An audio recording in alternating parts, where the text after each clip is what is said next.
dans ces régions.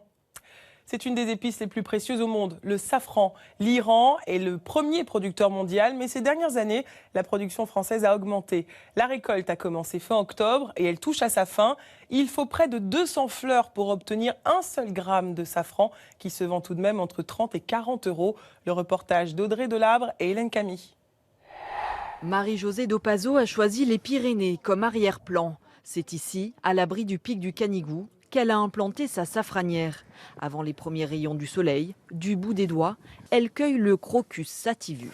On va l'accueillir complètement fermé de façon à pouvoir préserver le pistil de la fleur et tous ses arômes.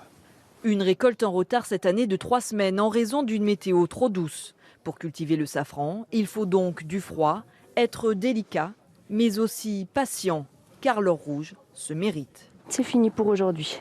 On va être à peut-être 800 fleurs aujourd'hui. En grammes, ça va faire peut-être 8 grammes secs. Voilà, c'est une estimation entre 7 et 8 grammes secs. Sec, car pour devenir cette épice si recherchée, il va falloir d'abord extraire le pistil de la fleur avant de le faire sécher. C'est ce qu'on appelle l'émondage.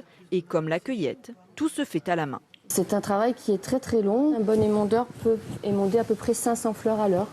Donc effectivement, quand vous avez des journées, alors les grosses journées peuvent être jusqu'à 20 000 fleurs jour, effectivement ça représente énormément de temps de travail.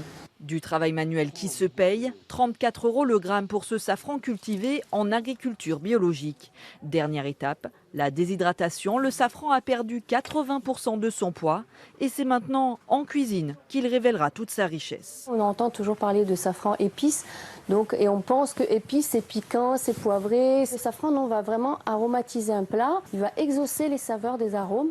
Et vous sentirez cette petite saveur particulière en fin de bouche qui est très subtile. Une subtilité dont raffolent les Français. On en consomme 12 tonnes chaque année, mais seuls 40 kilos sont produits dans l'Hexagone.